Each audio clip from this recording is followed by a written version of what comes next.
qui a engrangé quelques résultats positifs. Malheureusement, à l'heure du bilan, les passifs sont plus importants que les actifs, d'où la survenance de la transition. Je saisis cette opportunité qui m'est offerte pour remercier chaleureusement notre respecté aîné, son Excellence le Président Alassane Dramane Ouattara, pour les sages et éclairés conseils qu'il nous a prodigués dans son allocution mémorable à cette 77e session de l'Assemblée générale des Nations unies.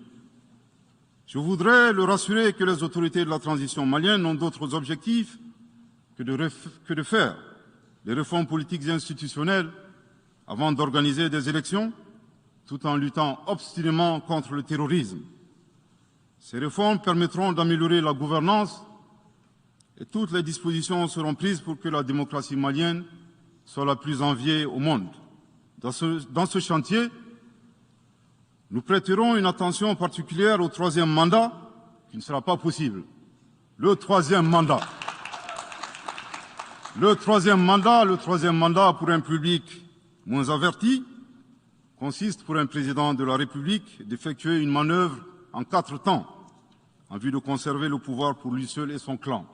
Premier temps, presque en fin de second mandat, donc en principe non rééligible, il s'agit pour le président de la République sortant de déclencher une révision constitutionnelle de manière non consensuelle.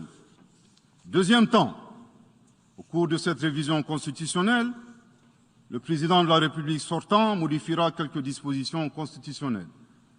Troisième temps, une fois la nouvelle constitution adoptée, sur fond de crise politique naturellement, le président sortant devient candidat en violation de la limitation du nombre de mandats à 2. Sa candidature est alors justifiée par l'adoption de la nouvelle constitution et le prétexte est tout trouvé. La limitation du nombre de mandats à 2 concernait l'ancienne constitution. Par conséquent, il est candidat au regard de la nouvelle constitution adoptée. Quatrième temps, une farce électorale est organisée. Forcément, il remporte les élections et s'ensuit une chasse impitoyable aux opposants politiques, dont certains sont arrêtés, d'autres s'exilent et d'autres assassinés. Les allégeances sont obtenues grâce au pouvoir de l'argent, le clientélisme et les intimidations. Dans un langage plus simplifié et en référence à une métaphore footballistique, le troisième mandat est une magie. C'est l'art de se dribbler soi-même tout en gardant le ballon.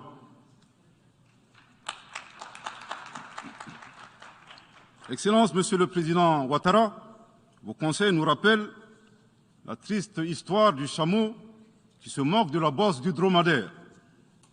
Malgré les efforts tangibles de la transition malienne, dans la mise en œuvre des chronogrammes des réformes politiques et institutionnelles et celui des élections, salués par la communauté internationale, Madame la ministre des Affaires étrangères de la junte française, à qui le Mali n'a pourtant rien demandé, a estimé qu'il n'y avait pas eu de progrès